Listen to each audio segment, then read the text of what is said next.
Welcome to Criminal Minds, a comedic true crime watch-along podcast where we watch Criminal Minds, all 15 seasons, and discuss the true crime that can be linked, however indirectly, to the episode. We're your hosts, Stacey Johnson and Veronica Shea, and this week we're joined by Anastasia Washington in discussing Season 2, Episode 7, North Mammon. Anyway. I have to itch them. Are you itching your... Yeah, don't put that on the thing. Cut that one out. Oh my god. She's so embarrassing. I couldn't help it. You know, like when itches. something's... Thank you that we need to scratch. Metaphor for life. You can keep that. Okay, in. but this isn't a sexual thing. Now people think you're like horny. No. I just meant like I just really had to itch. Yeah. Wait. I mean, maybe both. I don't know. Don't judge. Oh my gosh, Anastasia, thank you so much for coming back to the podcast. Thank you for having me back. You guys weren't scared away. No. And thank you for having us on your panel at Comic-Con. I'm so I glad know. that you Very got to be excited. on it. Oh my god, I'm so my excited. gosh, so fun. So we're talking, this is episode 29, season 2, episode 7, North Mammon. Let's see, we open on a sleepy middle America town at the high school pep rally football bonfire. Say that 5 times fast. I don't think I could. I High don't school think I pep say rally it. football bonfire, high school pep rally football bonfire, high school pep rally football bonfire. It's the football that really fucks you up. Yeah, exactly. Go on. Yeah. In life.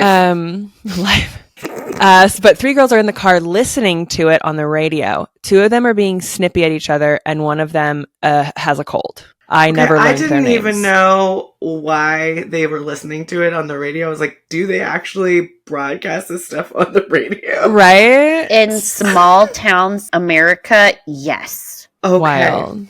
Yeah, did you not see Yes. Friday Night Lights? Anastasia? Okay, they're all high schoolers. Like, I kind of did. I was- I kind of did. It's Okay. a thing. I don't know. I don't understand it, but here we are. So they're hanging out for the weekend at one of their father's houses who's gone. One of the girls gets abducted via lasso in the street. Right? And yeah. What?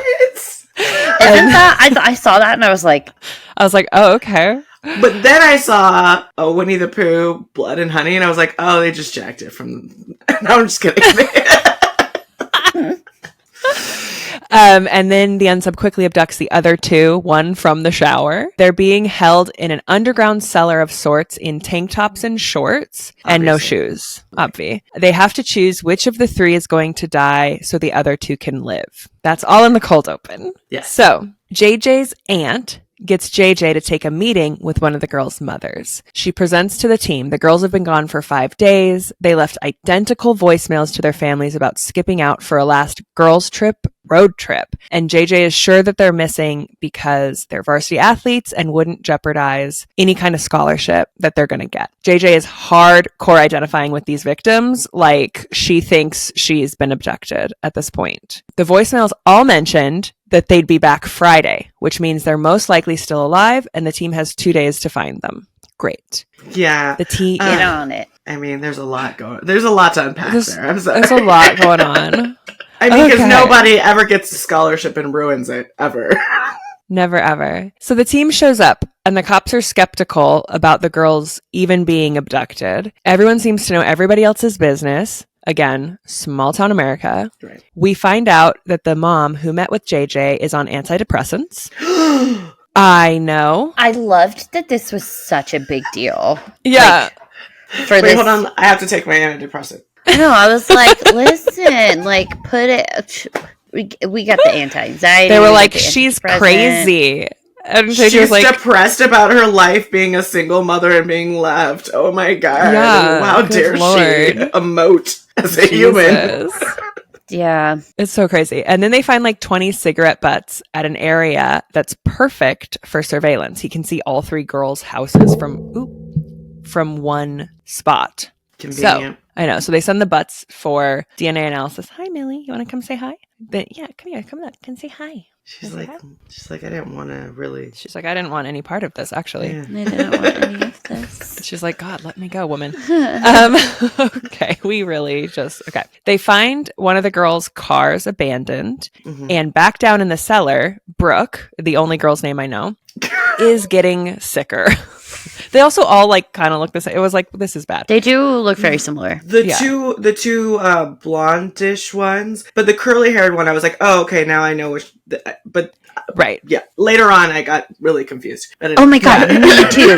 At the very end, and I was like, wait, what? Yeah, I was like, oh, okay. Yeah. So Brooke is the curly haired one. She's the one whose mom came to the FBI to bring JJ. Okay. Yeah. So Brooke's our girl, but she's getting sicker. Brooke is also, I think, maybe the smartest one because she has to explain to us what sensory deprivation is and what starvation is and how it will work on them to make them choose which one's going to die. Right. So good job, Brooke. Now. She reads or something, you know? Yeah, that's why her hair is so curly. It's full of secrets. It's full of secrets. It's full of knowledge. Yeah. So stupid.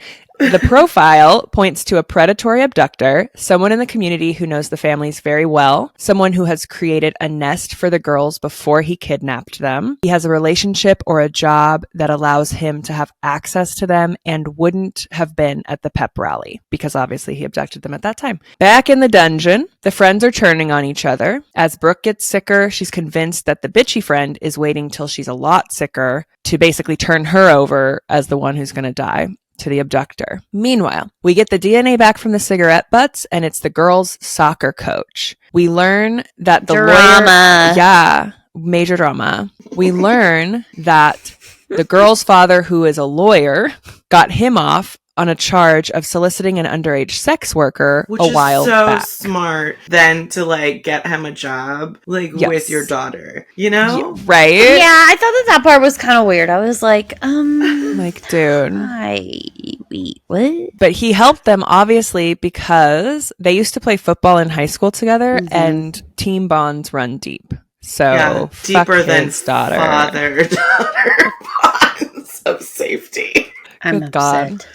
So then a garbage man finds the girls' soccer uniforms in a dumpster behind a motel. The team collects the motel registry and find out that the lawyer father stays there once a month under a different name and pays the front desk clerk to look the other way because he meets a man friend there who has a wife and 2 kids. Not a man! Ooh. And also, like, why don't you go out of town? Like, yeah. Why are you that, staying in town? You have the means, like... Yeah, just go a little bit further. And it's not like... Next town over. Yeah, and they stay there for a whole week. Like, you gotta leave and eat and stuff. Like, or unless you're ordering takeout, like... The just whole go thing to, is so crazy. Casino or like Vegas for a week. Yeah. Let me plan your rendezvous is what I'm saying. Yeah. This is not a very sexy gay I just time. had the best business idea. Oh my gosh. We will plan with the utmost secretiveness your rendezvous for you for a flat fee. For a flat fee. Perfect. We will organize it. We will also be alibis for... Exactly. Okay, I like this. We might not be the we'll provide We might not be the alibis. We will just plan figure it out. I was like, yeah, well, semantics. Anyways, moving on. Figure it out. For sure. Hire us today! Yeah. Oh my god. What would it be called, Stace? Rendezvous. Who? I love it. I love it. Back in the basement, the bitchy friend is convincing the other friend that their friend is so sick, she's going to die anyway. So we might as well hand her over to the abductor. So they're like, sir, we know which one of us is going to die. He throws 2 hammers down the stairs for them to bludgeon their friend to death with. Well, I mean, he didn't say that. He could have just been like, here's some hammers. That's true. For like Hammer some time. home improvement. I loved that show, Home Improvement. Yeah. Oh my god. Could Okay. have been just cueing a TV show or a dance break. I don't know. Oh my gosh. So now the team is like running around in circles with all of the family's drama bullshit. And they're like, look, who he's implicated might be as important as who he's abducted. So they call all of the parents back and they're like, we all got to talk, y'all. Every parent blames the other one and the other people's kids. Naturally. Meanwhile, 2 of the girls, splattered with blood and wrapped in blankets, are let out of the cellar. And their cell phones come back on, alerting Garcia, who lets the team know they are like right outside the precinct. So we find out that the bitchy friend has been bludgeoned to death by the other 2. And we find out that all of the men folk were on the last championship football team, and the state championship is tonight. So this whole thing was because of football. JJ brings in the framed team like photo from 1984, and it's like hanging in the police office for some reason. Again, Naturally. small town America is weird about football. Sure. Okay. So for I don't get it. she gives it to one of those traumatized bloody girls, and she points to the guy who was the garbage man who found the jerseys, and she was like, that's him. They rush to his residence and into his storm cellar, where they find him sitting with bitchy friend's dead body. And that's the episode. Bitchy friend's dead body. It's the best description ever. She sucked from the get-go. Like, She was really wasn't bad. nice. She wasn't. nice. She wasn't But also, empathetic. And she was, How did they like recognize him so quickly from a high school photo. A high school photo. Yeah. No clue. Also, this might have been like naive of me to think, but I was like, did they have colored photos in the 80s? Like Yes. color print? I know. I had a moment. I was like, shouldn't that be in black and white? No. It was in black and white, wasn't it? No, it was in color. Oh, I Yeah. thought it was in The black and 80s. white. I also has- thought it was in black and white. I don't know. Well, you know, they had color photos even during the civil rights movement, and they make them black and white, so it seems like a further time, Yeah. like Time further period. away. Yeah. Oh, Jesus. Wow, way to bring it So- down, Anastasia. Thanks so much. You're We're having welcome. fun with the bitchy Another bludgeoning. reason why white people suck. This is our segment. White people suck. Can we get Aviv to do the intro? Yes. Gimme white people. We'll workshop that. That can't be the correct. Yeah. No, I hate that. Yeah. Oh my gosh. There we go. But we do get Shamar. We do. Gimme more. Also, like, he, like, does this leap, this, like, inhuman leap at the suspect. Oh, Yeah. good. He did, and I was just like, whoa, where did that come from? It was very aggro and very, like, No. I don't know, superhero. It did not meet the energy of the rest of the episode. Right. It didn't match the level of, like, what we were anticipating his No, I was reaction like, to be. Yeah, I was like, how did you even do that? How, you know? He needed to do something actiony. Was it Shamar or what's his name that said they sent her out to get coffee and then she comes back with the picture and he's like, where's the coffee? I was like, wait a minute. I thought you were getting coffee. You had So one job. funny. You had one job here. I don't know why You that had like, one made me job. laugh so much. Where's the coffee? Coffee. Where's Like, the I'm so coffee? tired. We've been working for 2 days straight. I thought you were getting Where is coffee. the coffee? Oh my god, I cannot. Jesus. Oh my But we God. all got this photo. I'm pulling it up. Oh, yeah. yours is showing. Okay. Yeah. It's great. A little moody, broody side eye.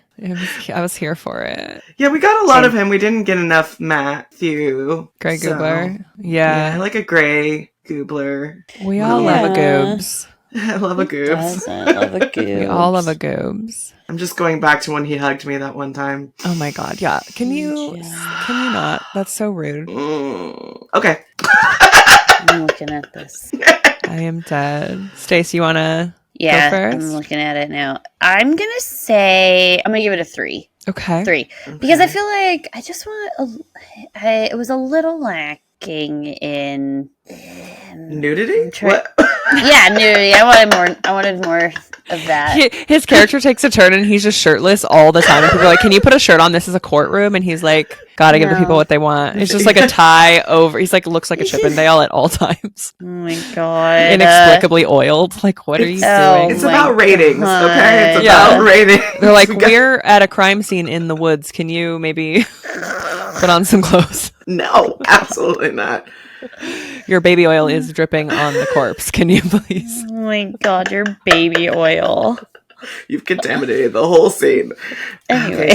I mean, I think a 3.5. You know, Yeah. he's got a little quirky Bring back side the eye. halvesies. Yeah, the Yeah, halvesies. yeah. He's got a little smirky on his face, but you know, if I saw that like across the bar, I'd probably be like, "Okay, thanks." You would Yeah. not. If you saw this across the bar, I would.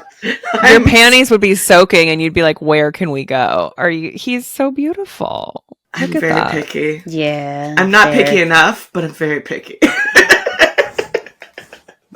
I'm giving him a 4. This is moody, broody. The DP finally got to have fun with lighting. It doesn't look like a normal serial. He's got a big watch. That's fun. That's exciting. Yeah. I'm glad that you are talking about the watch because that's important. I'm here for accessories, okay? The man can put himself together. If you're noticing his accessories, this is not a hot enough photo. Okay, you shouldn't even notice that If he is you're- wearing clothes Noticing accessories, and lighting choices. It's not hot enough. which is why I gave it a 3. I You should notice nothing else. Oh my god. You You should be like, he's in a room? What? Where is he? I did not even notice. What's happening? That's the hotness level you need. Oh my gosh. That's the hotness level we deserve. Oh my god. That's fair. Okay, well, we'll just transition over to something very not hot. Ariel Ohio. Castro. Yeah. Also Ohio, where they were. Not hot. Oh, Ariel Castro kidnappings. I remember this like unfolding. Like it was Yeah. insanity. Yeah, because we were in high school when this was happening. So was I. Yeah. It was. I just remember being like, I think I was in my 12th year of college, but let's continue. 12th year of college. your 12th year of college? I just never left. I was just like, I'm here. And then finally I was like, I gotta get out of here. This is not working out anymore. Yeah. Gotta move on. But yes, this was 2013 when he was. Yes. When Yeah. he was. We were not in- caught. Yeah, we were not in high school. No, we weren't in high school at that, but the abduction happened during, well, we didn't know about it yet, obviously, but it happened between 2002 and 2004, in which, are we just getting right into it? Yeah, Yeah. let's get into it. I'm ready. Are we ready? I mean, Yeah. I braced myself. I'm ready. Let's Yeah. hit I'm it. here. So, between 2002, I'm just going to talk about the overall bit, and then I'll dive into a little bit on Mr. I don't like calling him Mr. Castro. That sounds too, like, nice. Yeah, you do that a lot. You did that I with do the that. toolbox killers. I was know. like, why are we Like, respecting I don't them? like that. We're not going to say that. Ariel Castro. Asshole Castro. There it is. I love it. There's So, too many but- asshole Castro, so there's Castro. True. It's so true. Asshole kidnapping Castro. That also maybe to We'll work Ohio with it. Castro. Perfect. So, between the years of 2002 and 2004, Ariel Castro abducted 3 women, Michelle Knight, Amanda Berry, and Gina De Jesus, from the streets of Cleveland, Ohio. He ended up keeping them captive in his home until 2013, when Berry herself was actually able to escape with her 6-year-old daughter, whom she had given birth to while being captive, and was able to contact the police. And subsequently, a few hours later, the other 2 women were rescued. Yeah. So I remember the house. Like, Yeah. that's my Me most vivid too. memory was the house on Yeah. the news. yeah, I same. remember seeing a picture so of weird. it. Yeah, this is wild. The like brick house that's 2-level. Because it's like a nice It house. just looks normal, and it's yeah. It is a nice house. And what's crazy is, like, it was a really beautiful house, big house too. It was a very Yeah. big house, and it was in a really suburban neighborhood of Cleveland. there were some signs that it was a creepy house, though. I will say there was like an American eagle and an American flag. Automatically, I'm like, you're a creepo. Yeah. But not at that time. Not Oh in the- no! Oh, for me, yeah, Oh, that's fair. yeah. Yeah. So Ariel Castro, he was born in Puerto Rico. Which is part of America. Yes. I just wanted you to know if the former president is listening, is part of your country. Quiz.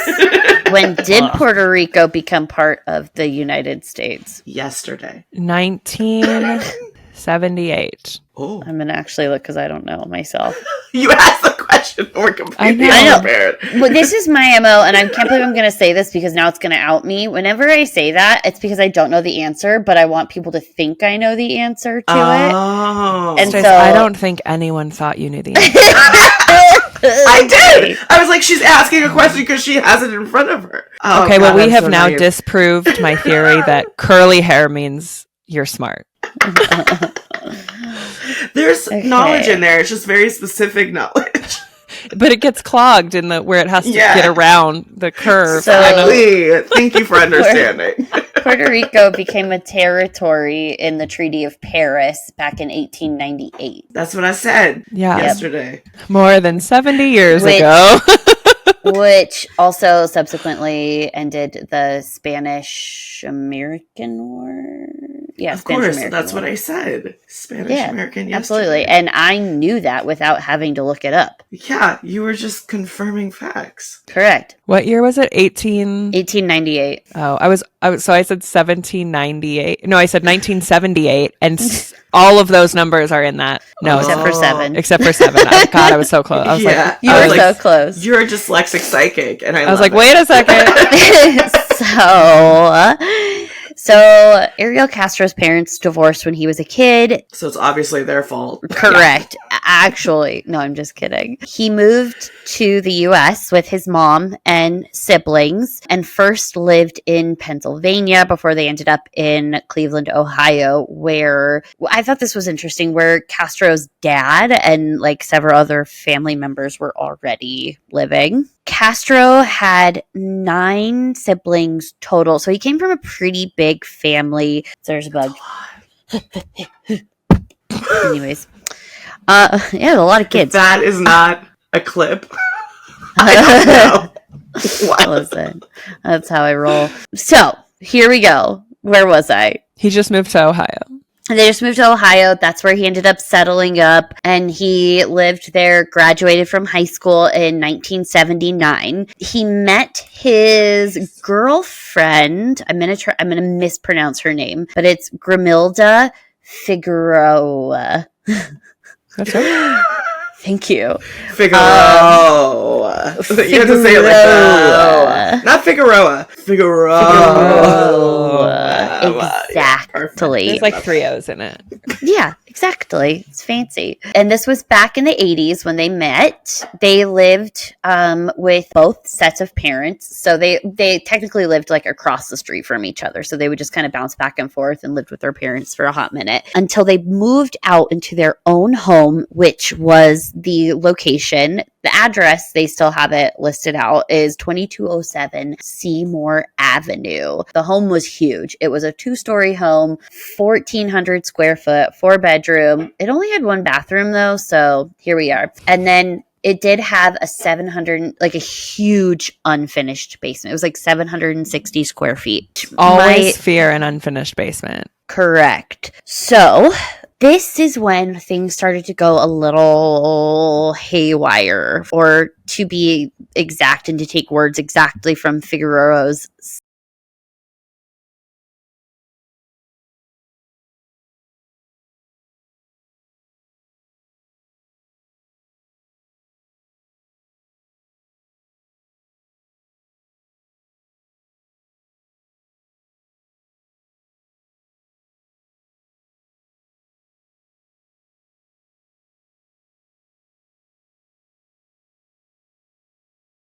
Grand jury. In 1996, Figueroa moved out of the house and then ended up securing custody of their 4 children. Yep. Police had to actually be there and assist in the move because Castro was wigging out during this, and they had to physically detain him, but they didn't end up actually pressing any charges for that. He continued after she moved out and left him to threaten and attack her. She finally filed charges in 2005, which noted the abductions happened between 2002 and 2004 with the Domestic Relations Court, which accused Castro of inflicting multiple severe injuries on her and then also frequently abducting their daughters from her. The court granted her a temporary restraining order, but it was dismissed a few months later. She actually ended up dying in 2012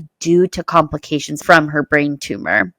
Yeah. So where did the kids go? I mean, not to him, right? clearly, no, they did not go to him. They ended up going to her mother, her parents. So, Okay, and good. then, yeah. So that's like the story and the relationship of those two. So during that time, so she moved out in 96, but during the time of 2002 and 2004 is when he kidnapped the 3 women. He kidnapped his victims by offering them a ride and then would drive them to his home on Seymour Avenue, that big house. And then he took them down to the basement and then ended up restraining them. The very first victim was Michelle Knight. She disappeared in 2002 after leaving her cousin's house. She was 21 years old at the time. On the day of her disappearance, she was actually scheduled to appear in court for a child custody case. Amanda Berry was next. She was abducted in April of 2003, the day before her 17th birthday. She was last heard from like around 8 o'clock that night when she went to call her sister. The FBI initially, though, considered Amanda a runaway until about a week after her disappearance when an unidentified male used her cell phone to call her mother. So our third victim was Gina de Jesus. She almost went missing almost to the day a year later after Amanda Berry went missing. Gina was 14 years old. She was last seen at a payphone on the way home from her middle school. At the time, she was actually friends with Castro's daughter, Arlene. Shortly before Gina disappeared, she and Arlene had called Arlene's mother, Mrs. Figueroa, for permission to have a sleepover at De Jesus's house, but Figueroa replied that they couldn't and the two girls had to end up parting ways. Arlene was actually the last person to see De Jesus before she disappeared. Gina De Jesus was under the impression that Castro was picking her up to drop her off at home, and she trusted Castro because she was friends with his teenage daughter. No one actually ended up witnessing the abduction, obviously, or else they would have called the police, and an Amber Alert wasn't even issued, which angered De Jesus' father. He actually said back in 2006 that the Amber Alert should work for any missing child, whether it's an abduction or a runaway. A child needs to be found. We need to change this law. Yes. Fucking men. Correct. But also, how much do you want to bet if she was white?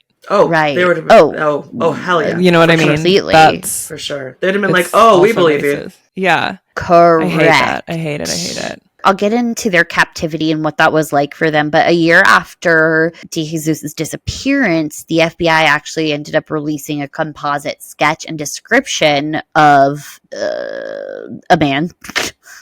I had a brain fart. He was described to be Latino, 25 to 35 years old, 5'10", 165 to 185 pounds, green eyes, goatee, and then possibly a really pencil thin beard.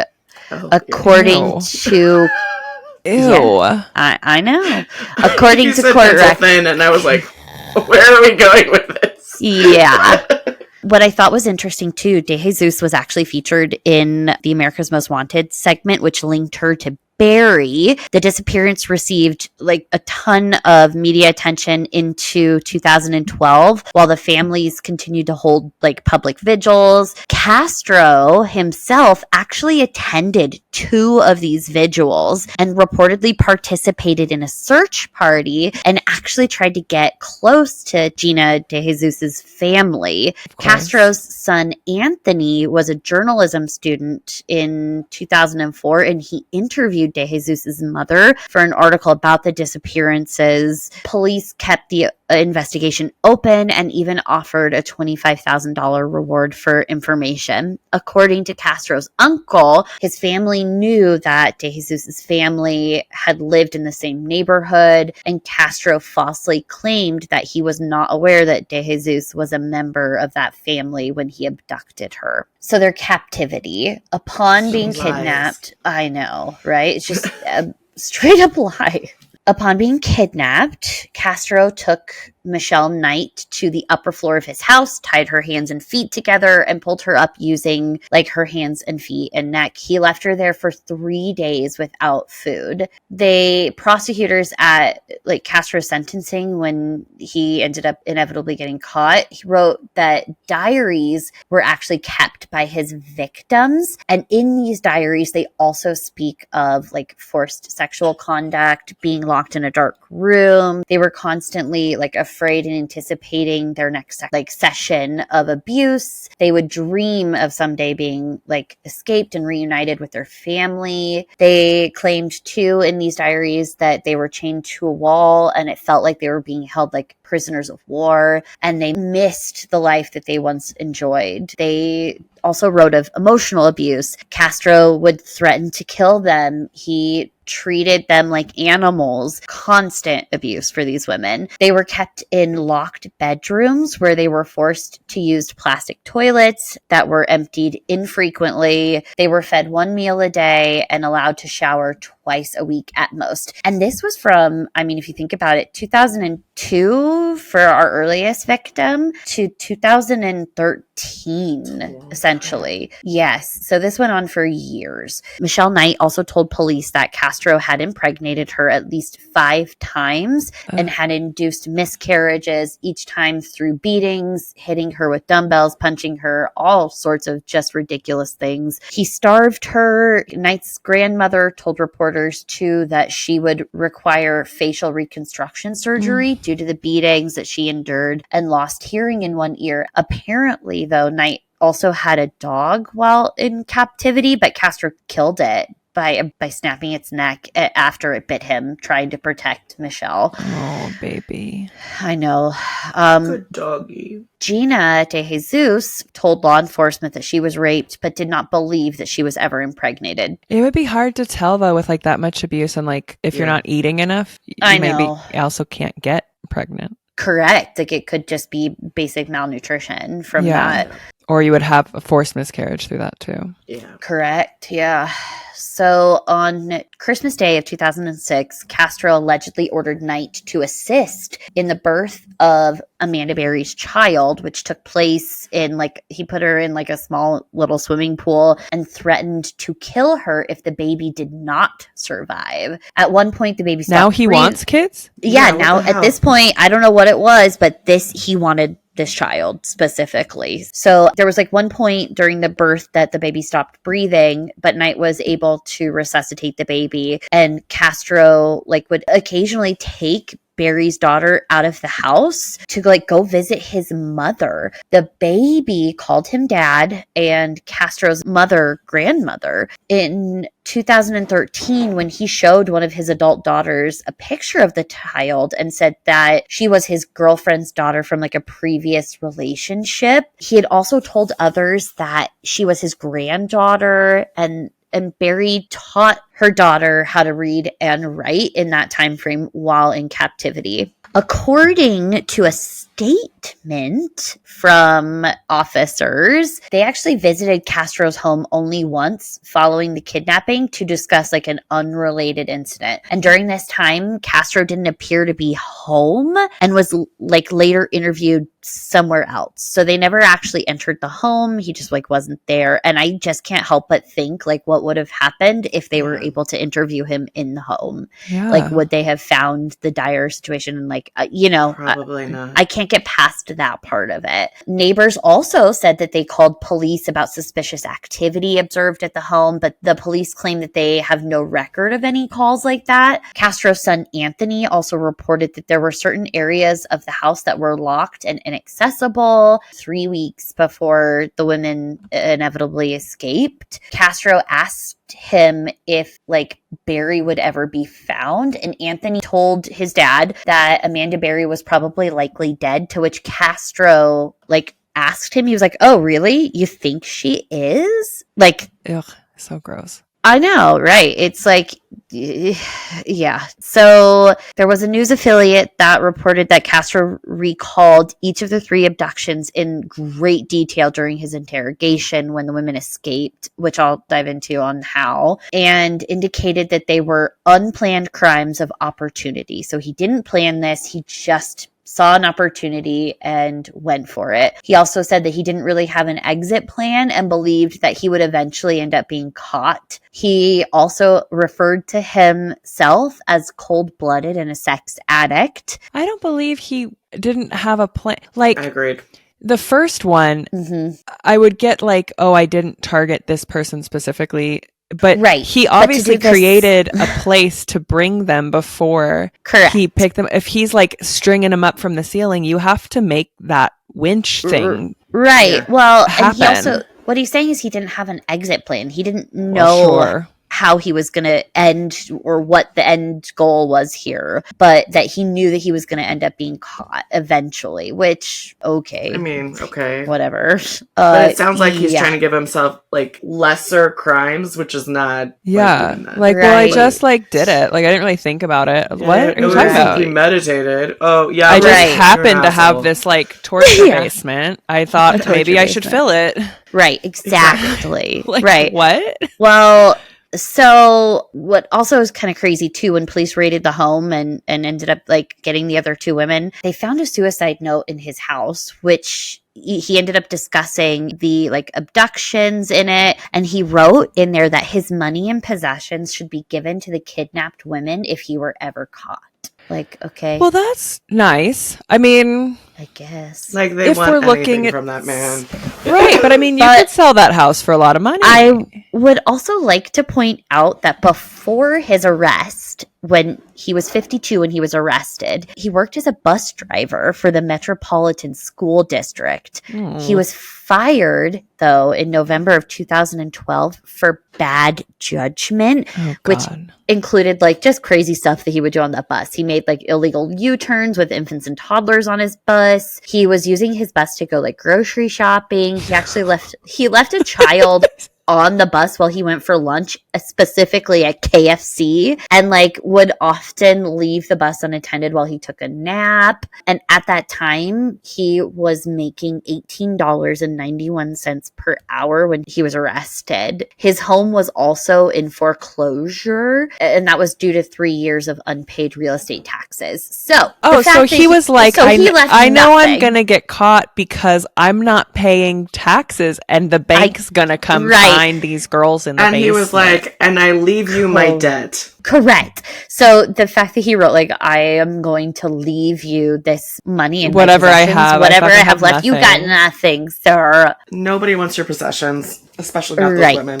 Yeah, no one wants your shitty futon. You know what I mean? Like, Correct. Yeah. Correct. So let me get to the escape. So in May of 2013, Amanda Berry was finally able to escape with her daughter. She made contact with one of the neighbors. And after that, like very shortly after DeJesus and Michelle Knight were also rescued. According to police, Castro had left the house that day and Berry realized that he didn't lock the big inside door. Although the exterior storm door was bolted locked, she didn't attempt to break through the outer door at all because she had always thought that Castro was just testing her, according to the police report. Previously, Castro had actually tested the women by leaving the house partially unlocked and exits like all unsecured. And if they had attempted to escape, he would beat them.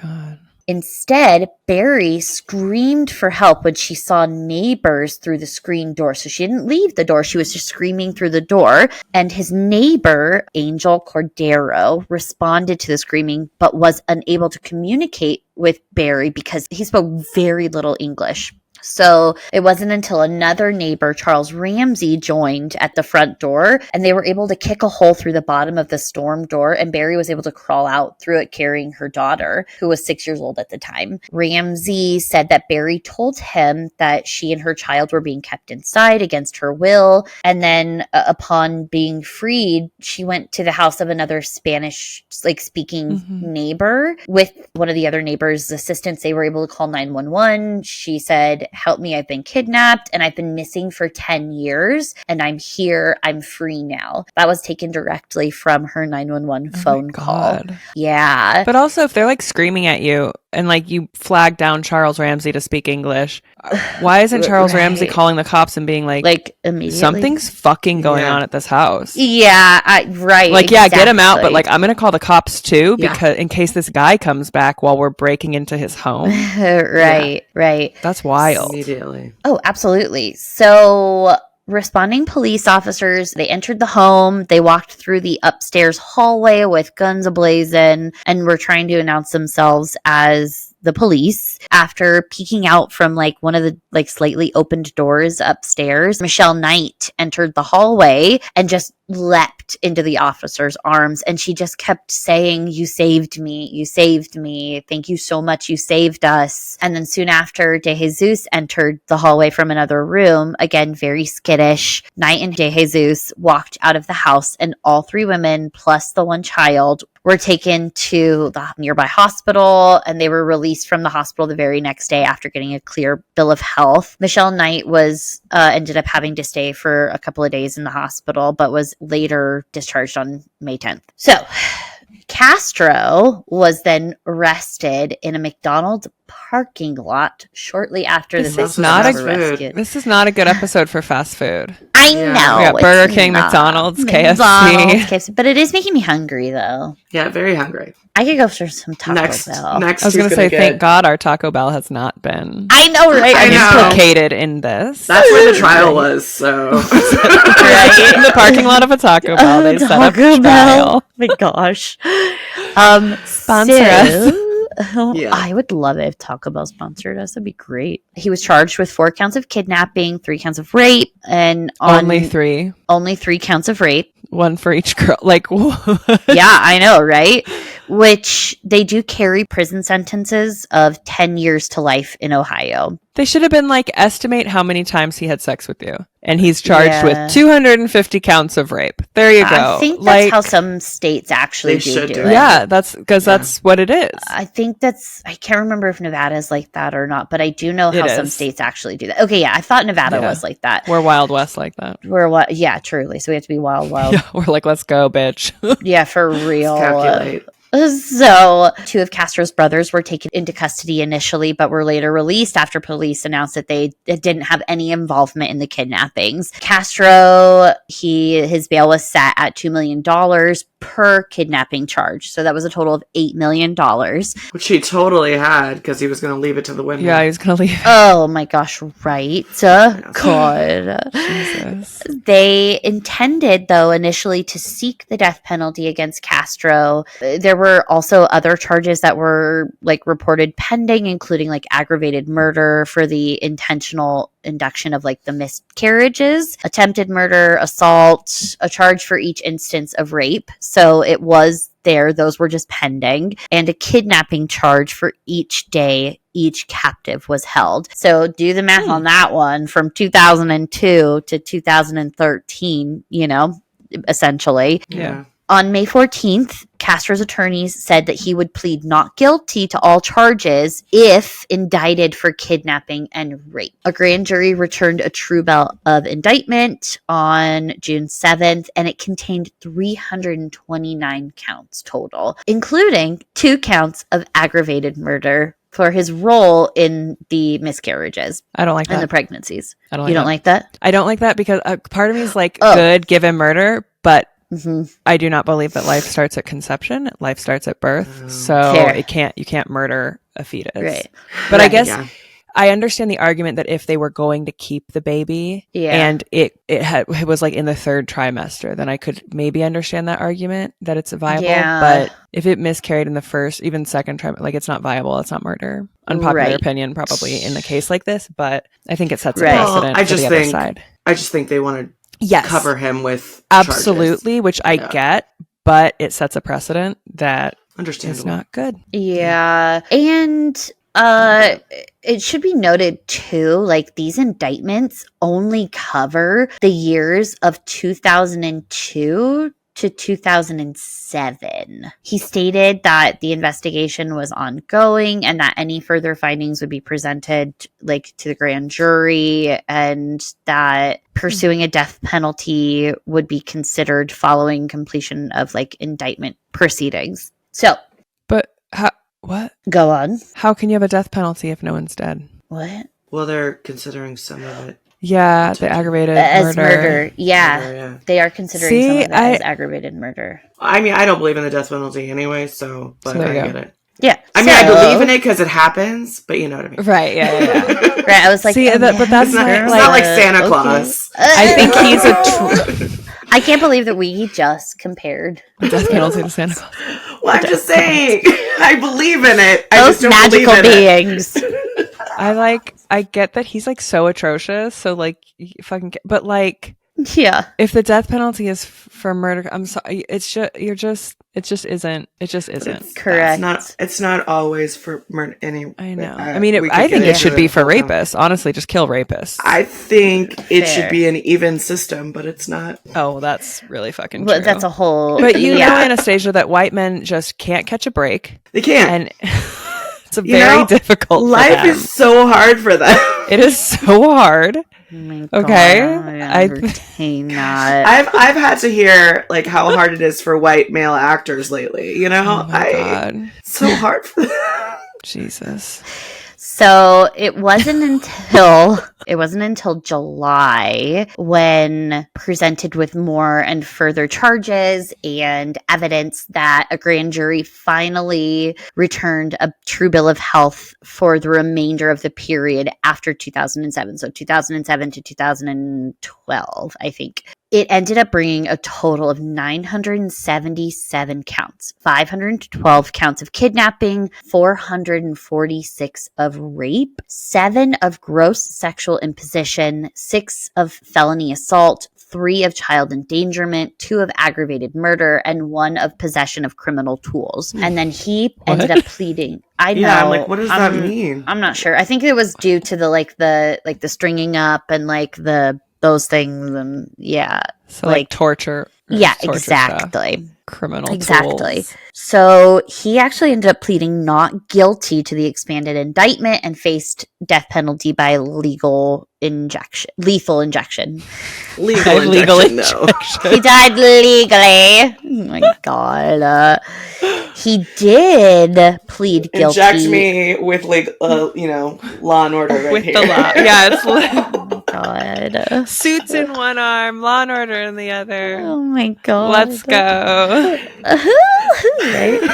So he pled guilty, though, eventually on July 26th, though, to 937 of the 977 charges against him.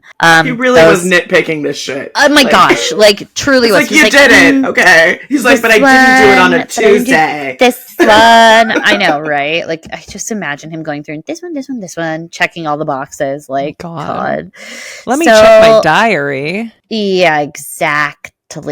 This was a part of a plea bargain, though, which called for consecutive sentences of life in prison plus 1,000 years, all without parole. Under the plea deal, too, Castro forfeited his right to appeal and could not profit in any way due to his crimes. So they put that stipulation in there as well. He also he forfeited his assets, including his house, which the bank was already coming for. Exactly. Yeah. And then prosecutors said that the house would be demolished. The judge told Castro that he said, "You will not be getting out. Is that clear?" To which Castro responded, "I do understand that, Your Honor." He also made comments about his addiction to pornography, his sexual problem, but was cut off in that by the judge, who said issues like that could be discussed in the August 1st sentencing hearing, and then all this stuff. Judge don't care. Next. He's like, I do not care. Moving on. Yeah.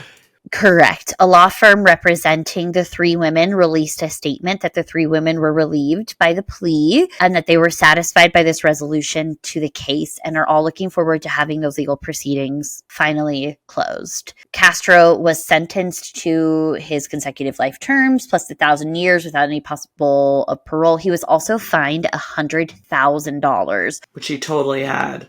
Yeah, right. So at his $18.91 an hour job, the court forfeited all of his property and assets to the government before his sentencing. Castro addressed the court too for nearly 20 minutes. He just kept saying he was a good person, he wasn't a monster, but that he was addicted to sex and pornography. And this is the best So part. go And that online. Yeah, there are other people. Yeah, I agree. Absolutely. But so he was addicted to sex and pornography, and he had practiced the art of masturbation at a young age. Ew. Welcome to life. Right. Same. Yeah. Yeah. He also We've all claimed that practiced. I know, right? I don't want to say how many times I've practiced, but We don't need to, but exactly.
Right. So the victims themselves, or the three women, also ended up addressing the court as well, and Castro. Michelle Knight said, "You took 11 years of my life away. I spent 11 years in hell. Now your hell is just beginning. I will overcome all that has happened, but you will face hell for eternity. I will live on. You will die a little every day as you think of the 11 years of atrocities that you inflicted on us. I can forgive you, but I will never forget." Yeah, bitch. Correct.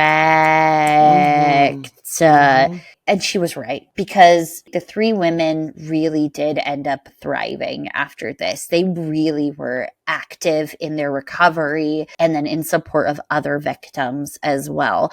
Jointly after all of this, they ended up releasing a video statement thanking the public for their support. An attorney for the women said that they all still have a strong desire for privacy and didn't wish to speak to the media at this time about their ordeal. There was a Cleveland Courage Fund, which is a bank account that was set up for the women to help in their transition into independent life, and it actually had ended up collecting approximately almost a little over $1 million at the time of the video's release. Before Amanda Berry's disappearance too, her grandfather had promised to give her a classic Chevy Monte Carlo built in the year that she was born. Cute. And he kept that car after her kidnapping. He held on to it. This made me tear up just a little bit just now. He held on to that car after she got kidnapped in case she was ever found alive. And he still had it for her when she was released. Cute.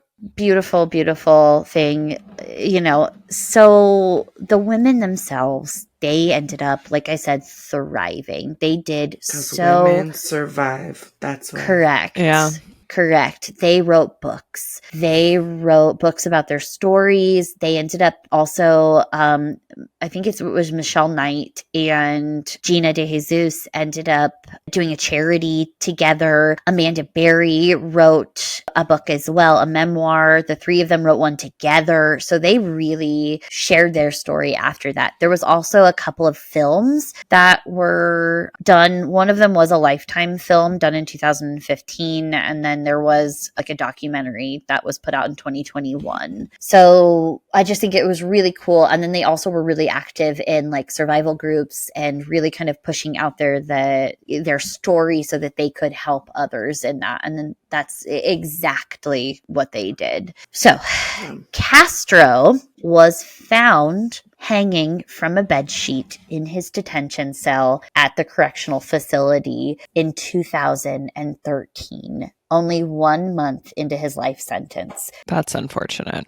I fully agree with you. He was 53 at the time of his death. Prison staff did try to resuscitate, but they were unsuccessful. The following day, the coroner announced that a preliminary autopsy had found the cause of death to be suicide by hanging, and he was later cremated. It would have been better if he was cremated alive. I'm just kidding. Right. I mean, just everything that they had put together. This part is really interesting to me. So on October 10th, so a little after a month after he died, there was the Ohio Department of Rehabilitation and Corrections, so their corrections department facility or whatever, released a report that actually suggested that Castro may have died accidentally from autoerotic asphyxiation rather than suicide. They swiftly... Well, he was addicted to sex. Right, exactly. So his cellie didn't want to like help him out. It's just like, I know, hey, man, you got right? yourself into the situation. You get yourself out. Right, exactly.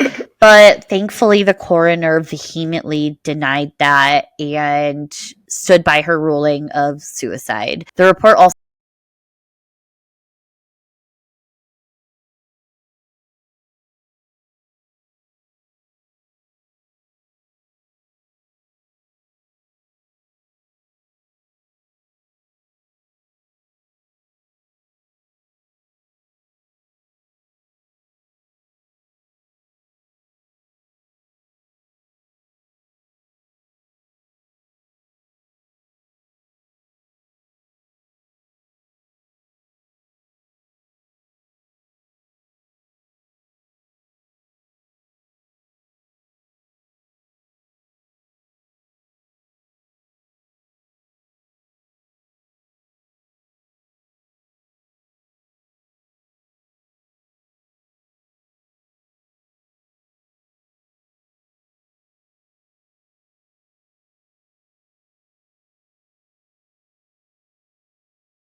All I do is sit around eating bonbons every day. That's me. I That's my wish. life. I know. What is a bonbon anyway? Some I kind of want one now. chocolate thing. I guess that'll be like the end of convention season, but we will have Serial Killer is making episodes again, so that's always good. Yeah.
Perfect. My link tree / Anastasia Wash has all the stuff going on with me as well. AnastasiaWashington.com. I think that's There you it. go. All the things. You can find How me at like Target usually. I love Target so much. Yeah, me too. Oh my God. Okay. Well, thank you so much for coming back on the pod. We always love having you. I love being on it. Thank you, guys.